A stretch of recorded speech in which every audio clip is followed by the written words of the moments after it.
Hello guys, welcome back to the channel. तो यार आप लोगों के ना बहुत ज़्यादा डाउट आ रहे थे कि भैया आपने एडवांस का पेपर कैसे अटेम्प्ट किया या आपने कौन कौन से क्वेश्चन सेलेक्ट किए, ठीक है, जो आपको आते थे और आपने वहाँ से मार्क्स एक्सट्रैक्ट किए, ठीक है। तो तुम्हारे 21 वालों की तो एग्ज़ाम ही आ रही होगी, तो उनको ये वीडियो हेल्पफुल होने ही वाली है। और जो दूसरे एस्पायरेंट्स हैं उन्हें भी देखना है यार एक सही पेपर अटेम्प्टिंग स्ट्रैटेजी क्या होती है, क्योंकि अगर तुमने एग्ज़ाम में अपने लेवल के हिसाब से क्वेश्चन अगर सही सिलेक्ट किए हैं तो आपकी परफॉर्मेंस बढ़ने का चांस बढ़ जाता है, ठीक है। आपके मार्क्स अच्छे आने का चांस बहुत बढ़ जाएगा, क्योंकि होता क्या है, हम कुछ और जो हमें नहीं आता है या फिर हमें जो मीडियम लेवल पे आता है उसमें फंसे रहते हैं। पता चलता है हमको जो आता था उसके क्वेश्चंस तो थे, ठीक है, बट हम नहीं सॉल्व कर पाए या उससे हम अच्छे से ढूंढ नहीं पाए। तो ये वीडियो बहुत ही इम्पॉर्टेंट है और हेल्पफुल भी है आप लोगों के लिए। तो अगर जो मुझे पहली बार देख रहा है तो मैं हूँ विवेक शर्मा, मैं ऐसे IIT-JEE रिलेटेड कंटेंट बनाता हूँ। अगर तुम्हें थोड़ी भी हेल्प हो, जेन्युइन लगूँ मैं, तो चैनल को सब्सक्राइब करना यार, मुझे सपोर्ट करना और वीडियो को लाइक कर देना। तो यार तुम लोग है ना एक अनप्रेडिक्टेबल पेपर का एक प्रेडिक्टेबल स्ट्रेटजी मांग रहे हो, ठीक है। उसको अटेम्प्ट करने की प्रेडिक्टेबल स्ट्रेटजी चाहिए, तो वो मैं बोलूँ कि वैसा करो, तुम करो और मार्क्स आ जाए। तो सबसे पहली चीज़ तो इसमें इंपॉर्टेंट यही होगी कि तुम अपना मेंटली इतना प्रिपेयर्ड रहो कि तुम एक स्ट्रेटजी बना के जा रहे हो, अच्छी बात है। बाद में अगर पेपर का पैटर्न या पेपर का एनवायरनमेंट कुछ बदला, तुम्हारे हिसाब से नहीं है, तो उसे चेंज करने की पूरी मेंटली प्रिपेयर्ड रहना, उसको चेंज कर। और यार तुम्हें सबसे पहले ना क्या कॉलेज मिलेगा, कौन सी रैंक, मेरी टारगेट रैंक तो 5000 है, मुझे IIT बॉम्बे जाना है, IIT दिल्ली जाना है, ठीक है, एम होना चाहिए। बट उस चीज़ों को अभी दिमाग से निकाल दो। अभी तुम्हें प्रिपेयर ऐसे करना चाहिए, तुम्हें बिल्कुल कम टाइम बचा है और अच्छे से हर एक मिनट हर एक आवर को यूटिलाइज़ करना है, ठीक है। और तुम्हें अपनी रैंक अंडर 2000 चाहिए, 3000 चाहिए, सब भूल जाओ। कॉलेज के रिलेटेड डाउट्स हैं, किस पे क्या रैंक मिलती है, सब पे मैं वीडियोस लाने वाला हूँ। और वैसे भी 3 सितंबर को मैं एक वीडियो ला भी रहा हूँ जिसमें तुम्हें एक बहुत ही तगड़े ऐप के बारे में बताऊँगा, ठीक है, जो अभी तक नहीं है मार्केट में, ठीक है, अभी तक मार्केट में उतना ज़्यादा पॉपुलर नहीं है और वो मुझे पता चला। उसमें आप ईजिली सारे डाउट्स क्लियर हो जाएंगे, आपकी काउंसलिंग, आपकी branch versus college, branch versus rank, उसकी चिंता मत करो बिल्कुल भी, ठीक है। तो जैसा कि तुम सबको पता है, एडवांस का पेपर पैटर्न या टोटल कितने मार्क्स का आने वाला है, टोटल कितने चैप्टर्स या फिर कितने क्वेश्चंस आने वाले, कुछ फिक्स तो होता नहीं है, ठीक है। तो सबसे पहला पॉइंट क्या रहेगा कि तुम पेपर देने जा रहे हो, तुम्हें 20 मिनट्स मिलते हैं। पेपर पैटर्न क्या है, क्या मार्किंग स्कीम है, कितने टाइप ऑफ क्वेश्चंस हैं, तो तुम्हें क्या करना है, सारे क्वेश्चंस क्या टाइप ऑफ आए हुए हैं वो देखना है। Single correct, multi correct, assertion, reason, आपके मैच द पेयर, ठीक है, आपके न्यूमेरिकल बेस्ड, वो बता देंगे कि इस बार फॉर एग्जांपल जैसे मेरे मैच द पेयर नहीं था, मुझे पता चल गया था पहले। और तुम्हें ये देखना है कि कौन सा +4 और +4 का है और नेगेटिव मार्किंग उसमें 0 है या -1 है, -2 है, तुम्हें देखना है बहुत अच्छे से, क्योंकि पहले टाइम पे -2 वाली मार्किंग वाले क्वेश्चंस भी आते थे। तो फॉर एग्जांपल अगर कल को तुम्हारे पेपर में -2 मार्किंग वाला आ जाए, तुम्हें पता होना चाहिए कि मैं ये क्वेश्चन कर रहा हूँ तो इसमें -2 मार्किंग है। तुमने पैटर्न बहुत अच्छे से रीड किया होना चाहिए, ठीक है। 20 मिनट्स मिलते हैं इसीलिए, वो छोटे से पैटर्न को पढ़ने के लिए, तो उसमें टाइम दो। और सेकेंडली क्या होता है, जैसे 2019 में जो न्यूमेरिकल बेस्ड क्वेश्चन थे उसमें अगर आप सही करते तो +3 मिलेगा और नेगेटिव मार्किंग 0 थी। पर जो मेरे पेपर में था उसमें उल्टा हो गया, उसमें +4 मिलेगा और नेगेटिव मार्किंग 0 थी। तो तुम्हें वो याद रखना है कि क्या चेंज हुआ है इस बार, और तुम्हें खुद देखना है। जैसे तुम्हें पता चला कि कल को तुम्हारे पेपर में -2 मार्किंग वाला क्वेश्चन है जिसमें तुम्हें नेगेटिव मार्क -2 मिल सकता है और पॉजिटिव में +4, तो सीधी सी बात है उसमें तुम कॉन्फिडेंट वाले क्वेश्चन ही करोगे, जो तुम्हारे स्ट्रॉन्ग है वही करोगे। वहाँ तुम एक्सपेरिमेंट नहीं करने वाले, वहाँ तुम एटलीस्ट मतलब एक कैलकुलेटेड तुक्का भी नहीं मारना है, कुछ भी रिस्क नहीं लेना है। तो तुम्हें खुद देखना है, जैसे मैच द पेयर वाले आए हुए हैं तुम्हारे पेपर में, फटाफट जाओ और उनको पहले अटेम्प्ट कर दो, क्योंकि वो आसान हो तो तुम्हें पता चल गया होगा। तो क्या करना है, पहले पैटर्न को बहुत अच्छे से एनालाइज करना है। बहुत बार ईयर चेंज होता है, पेपर पैटर्न बहुत तगड़ी तरीके से चेंज हो जाता है, कुछ माइनस मार्किंग चेंज हो जाती है, पेपर की स्कीम मतलब जो होता है उनकी मार्किंग स्कीम चेंज हो जाती है। हमें कुछ बता के तो आने नहीं वाला है, तो तुम अवेयर रहो, वही सबसे बेस्ट तरीका है। यार वीडियो में आगे बढ़ने से पहले ना मैं तुम्हें बताना चाहता हूँ कि जैसे अभी एक मतलब 1 वीक या फिर 7 to 8 डेज में मैंने कोई वीडियो नहीं डाली, तो ऐसे में जो बच्चे एडवांस के लिए इंटरेस्टेड थे उन्होंने मुझे इंस्टाग्राम और बहुत जगह मैसेजेस भी किए हैं कि पहले तो जिनको पता है मैंने RCC ATP का लिया था, उन्होंने यही पूछा कि वो कोर्स कैसा है, और जिनको नहीं पता उन्होंने पूछा कि एडवांस के लिए कोर्स कौन सा लेना चाहिए। तो ऑब्वियस बात है, मैंने जो किया मैं वही बताऊँगा तुम्हें, जिसके बारे में मुझे नहीं पता है, जिसके बारे में अनश्योर हूँ, जो मैंने कभी लिया नहीं, तो कैसे बता दूँ तुम्हें। रेस्ट चॉइस तुम्हारे ऊपर है कि तुम्हें वो सेलेक्ट करना है कि नहीं। मैं बस बता देता हूँ कि वो कोर्स ऐसा है ना कि आपने जो प्रिपरेशन कर रखी है उसको थोड़ा सा अच्छे से स्ट्रक्चराइज करेगा और आपकी नॉलेज को थोड़ा सा बढ़ाएगा, ठीक है। और उसके जो DPPs जो वो देंगे वो यही होगी कि एंड टाइम पे सेलेक्टिव और जो रेलिवेंट चीज़ें होती हैं वो आपको करा दी जाए। ऐसा ना हो कि आपको वो उस क्वेश्चन को सॉल्व करने के लिए कहीं भटकना पड़े या आपको कोई गाइडेंस ना मिल पाए लास्ट में। तो गाइडेंस तुम्हारी प्रिपरेशन को अच्छे से स्ट्रक्चराइज करना, ठीक है, तुम्हें जो आता है वो तुम्हें आता है ये बताना, और जो नहीं आता है उसके लिए कैसे डील करना है वो बताना, और जो इंपॉर्टेंट चैप्टर्स हैं उनकी क्लासेस लेना। ये पूरी चीज़ें जो है ना, ये स्ट्रक्चर चीज़ें, अगर तुम इतने सेंसिबल हो, तुम सेल्फ स्टडी कर सकते हो तो बेस्ट है। और अगर तुम कहीं भी दिक्कत आ रही है, तुम्हें लग रहा है यार तुम बहुत रैंडम हो जाती है तुम्हारी पढ़ाई, तुम्हें नहीं शेड्यूल करना आता, तो वहाँ पे तुम्हें कोर्स की ज़रूरत पड़ती है। तो मैंने लिया था एडवांस का RCC कोर्स ATP स्टार का, तुम चेकआउट कर सकते हो उसे, ठीक है, तुम्हारी मर्ज़ी के ऊपर है, ठीक है। तो मेरी तरफ से उसका अगर तुम रिव्यू मांगो तो मुझे तो पॉजिटिवली उसने इम्पैक्ट किया था, मुझे हेल्प ही हुई थी एट द एंड। जो चैप्टर्स इंपॉर्टेंट हैं, जो मुझे जिसके लिए अवेयर नहीं था, उस पर मैंने थोड़ी ज़्यादा मेहनत डाली थी, उन्होंने बता दिया था, ठीक है। तो अब तुमने पैटर्न पढ़ लिया, 20 मिनट्स ओवर हो गया, अब तुम्हारा पेपर स्टार्ट होता है, ठीक है। तो सबसे पहले तो तुम्हें उस पैटर्न और उस एनवायरनमेंट के अकॉर्डिंग अपने आप को चेंज कर लेना है, ठीक है। जैसे मैं हमेशा प्रिपेयर करता था, मेरे क्या कहते हैं नेगेटिव, मैं हमेशा है ना न्यूमेरिकल बेस्ड क्वेश्चन करता था, उसमें नेगेटिव मार्किंग नहीं होती थी, पर मेरे पेपर में नेगेटिव मार्किंग आ गई है, तो मे बी मुझे वहाँ ज़्यादा बहुत ही स्लोली और बहुत ही अच्छे से वहाँ पर सॉल्व करना पड़ेगा, ठीक है। तो इस हिसाब से मेंटली प्रिपेयर कर देना है आपको, ठीक। और अब तुम्हें पेपर स्टार्ट करना है अपने स्ट्रॉन्ग सब्जेक्ट से। स्ट्रॉन्ग मतलब, स्ट्रॉन्ग की बहुत सारी डेफिनेशन है। स्ट्रॉन्ग मतलब ये नहीं कि मुझे बहुत अच्छे से आता है, स्ट्रॉन्ग मतलब तुम्हें स्टार्टिंग में कॉन्फिडेंस चाहिए। एडवांस का पेपर देने जा रहे हो तुम, वहाँ कॉन्फिडेंस मिलना स्टार्टिंग के 30-40 मिनट में बहुत ज़्यादा इंपॉर्टेंट है, बहुत मतलब बहुत ज़्यादा, ठीक है। तो वहाँ स्ट्रॉन्ग मतलब ऐसा नहीं हो कि तुम मैथ्स और फिजिक्स को स्ट्रॉन्ग मानते हो, ठीक है, ऑब्वियसली एक्चुअली में तुम्हारा स्ट्रॉन्ग भी होता है कुछ बंदों का, पर मेक श्योर तुम्हें करना पड़ेगा कि स्टार्टिंग में तुम्हें 15-20 मिनट में उसके क्वेश्चन एटलीस्ट 2 to 3 बन जाएँ। मैं हार्ड मान के बोल रहा हूँ ना, केमिस्ट्री जैसे मैं बताता हूँ, बाय डिफ़ॉल्ट लोगों का केमिस्ट्री होता है, कितने बहुत मैक्सिमम लोगों का केमिस्ट्री होता है, मेरा भी था।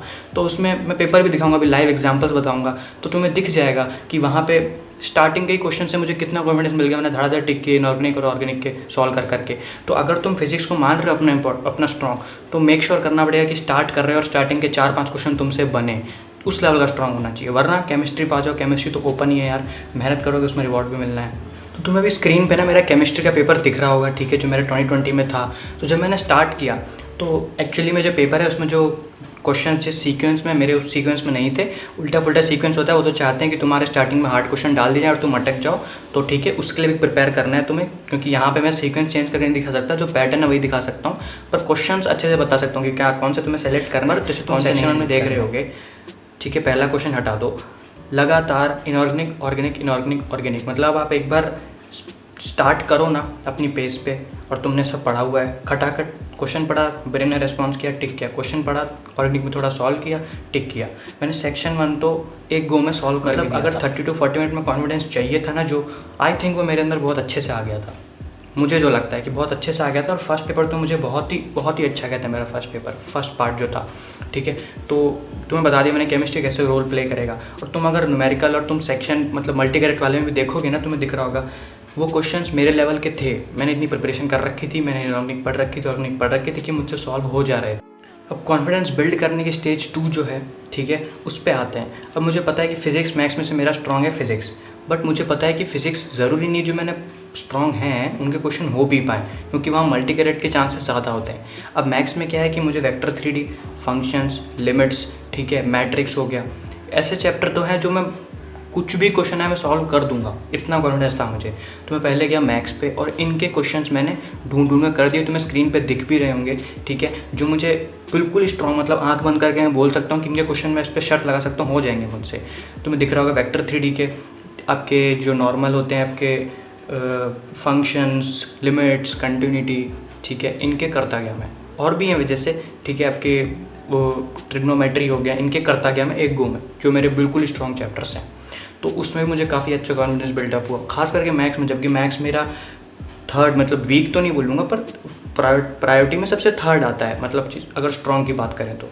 अब जब मैंने स्टेज 2 में कॉन्फिडेंस बिल्डिंग स्टेज 2 में इम्पॉर्टेंट और जो मुझे आते थे अच्छे से वो क्वेश्चन कर लिए, मतलब मुझे पता था कि अब जितना पेपर मैंने किया ये तो पक्का राइट है मेरा, मतलब इतना पता था कि जो मैंने सॉल्व किया है वो क्वेश्चन है। मल्टी करेक्ट तक मैथ्स में मैंने ना अगर 3 आंसर करेक्ट है तो 3 के 3 निकाले थे, बिल्कुल तुक्का नहीं, तभी टिक किए थे, ठीक है। तो उस लेवल का कॉन्फिडेंस तुम्हें तो प्रैक्टिस से ही आने वाला है। और सेकेंडली तुम जैसे स्ट्रेटजी में बता रहा हूँ वैसे जाओगे तो बहुत अच्छा कॉन्फिडेंस आएगा।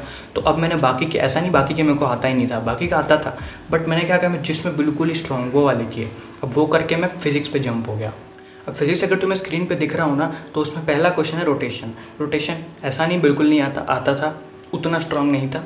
मैंने बोला छोड़ो इसे, ठीक है छोड़ो, मैंने पढ़ा भी नहीं, क्योंकि एडवांस में ऐसा नहीं होता मेंस की तरह कि शायद पढ़ लो, शायद बेसिक लग के क्वेश्चन हो जाए, नहीं होता, वो तुम्हें अच्छे से आना होना चाहिए। सेकंड क्वेश्चन EMI का बिल्कुल करना है, हो गया। थर्ड क्वेश्चन फिर रोटेशन छोड़ा। फोर्थ क्वेश्चन कौन सा था, अपने इंटरेस्ट वाला था, ठीक है, मैग्नेटिक्स का था, स्ट्रॉन्ग है पता है मुझे, उनका किया। फिर कुछ रे वेव टाइप्स का था तो मैंने वो छोड़ा। फिर मैंने फ्लूइड्स अच्छे से कर रखा था, फ्लूइड अटैम्प्ट किया। और फिर ऐसे करते करते जैसे मॉडर्न फिजिक्स हुए आपके, मॉडर्न फिजिक्स आपके थर्मल, आपकी यूनिट डायमेंशंस, इनके क्वेश्चन करता गया। और बाकी ऐसा नहीं आते नहीं थे मुझे, आते थे, ठीक है, उनमें से भी काफ़ी छोड़े आते थे। पर तुम एक बार पेपर का तुम फ्लो समझ सकते हो एक बार में, इस चीज़ में कॉन्फिडेंस बिल्ड हो रहा है, पेपर का फ्लो भी समझते जा रहे हो तुम कि क्या क्या आया हुआ है, कहाँ कहाँ से पूछा गया है, तो वो बहुत बेनिफिट करता है। अब अगर तुम्हारी कॉन्फिडेंस वाली स्टेज कंप्लीट हो चुकी हो, तीनों स्टेज अच्छे से, पहली केमिस्ट्री वाली, सेकंड मैथ्स वाली और थर्ड फिजिक्स वाली, अब तुम्हें करने हैं वो क्वेश्चन जिन चैप्टर्स में तुम मीडियम समझ हो, जिन्हें कि यार उनके क्वेश्चन मैं श्योर नहीं हूँ, मे भी हो भी जाए, मे भी ना भी हो, ठीक है, मैं उतना बिल्कुल पक्का नहीं है कि मैं कर ही दूंगा। तो वहाँ पे तुम्हें जाना है, जो नॉर्मल हमारा मेथड होता है, क्वेश्चन पढ़ा समझा हो पाएगा तो ठीक है, वरना छोड़ा। वो चीज़ करते करते पूरा पेपर में आप फ्लो करोगे। अब आपको अब नॉर्मल मेथड की तरह जाना है, ठीक है, और वहाँ पे कुछ क्वेश्चन बनेंगे, कुछ क्वेश्चन नहीं बनेंगे, 3 से 4 लगातार नहीं बनेंगे। वो मेरे सेकंड पार्ट में हुआ था, सेकंड पार्ट ऑफ पेपर में, उसकी बात करेंगे, ठीक है।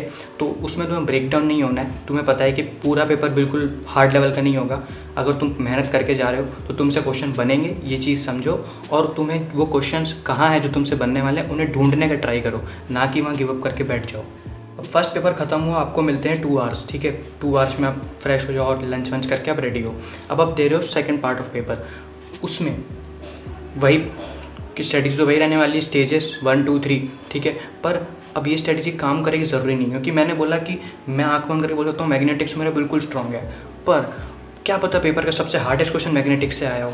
मैं ऐसा कुछ मैं बेट तो नहीं लगा सकता ना कि हाँ, मतलब वो क्वेश्चन मेरे लेवल का हो ही, सबसे ज़्यादा क्या पता हार्डेस्ट मैग्नेटिक्स से आया हो। यही चीज़ फर्स्ट पेपर में भी हो सकती है तुम्हारे साथ, ऐसा नहीं कि तुम्हारा फर्स्ट पेपर तुम्हारे साथ चलने वाला। मेरी ये चीज़ सेकंड पेपर में आके हुई, तुम्हारे फर्स्ट पेपर में हो सकती है। तुम्हें क्या करना है, जो मैंने किया वही करना है, कि तुम जब नहीं मिल रहे, ईजी नहीं मिल रहे तुमसे, जो आते हैं वो वाले भी नहीं हो रहे, तो बस एक बार तो रुक जाओ। मेरा ऐसा हुआ था 30-40 मिनट में ज़ीरो क्वेश्चन सॉल्व, कुछ क्वेश्चन सॉल्व नहीं कर पाया था मैं, रुक के। आपको ब्रेक डाउन तो नहीं हो रहा, तो मैंने पहले ही बोल दिया कि तुम्हें जो आता है वो पूछा गया होगा 100%, तुम्हें बस ढूंढना है कि वो कहाँ छुपा हुआ, उनके क्वेश्चन निकाल के कर देने हैं। तो बस अब मैंने वही नॉर्मल मेथड स्टार्ट कर दिया कि सबसे स्ट्रॉन्ग केमिस्ट्री।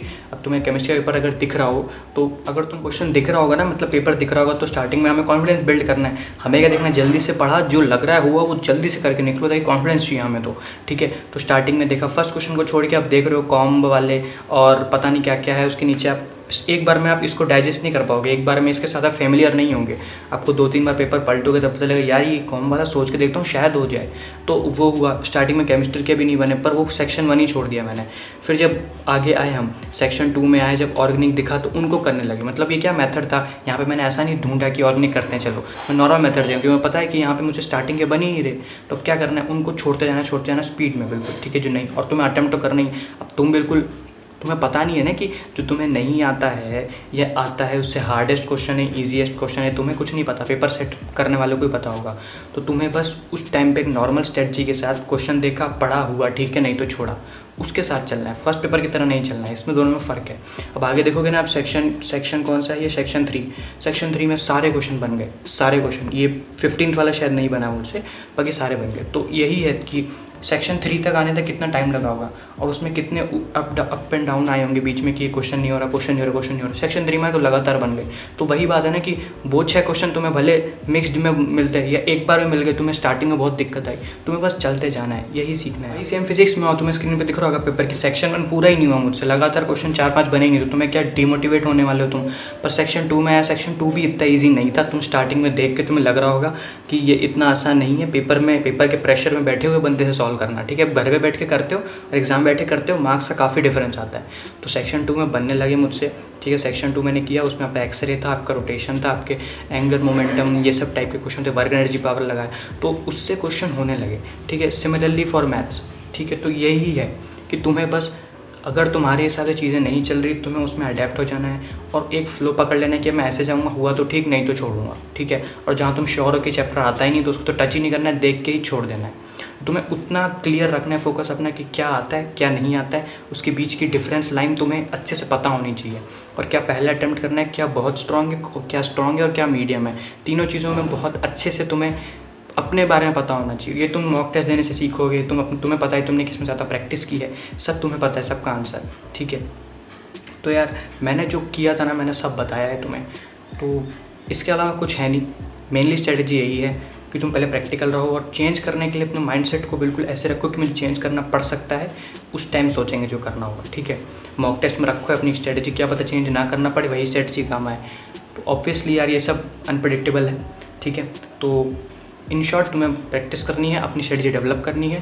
तो मेरी तरफ से इस वीडियो में इतना ही था यार, एंड मैं मिलता हूँ तुमसे नेक्स्ट वीडियो में, और best of luck for your exams, till then bye.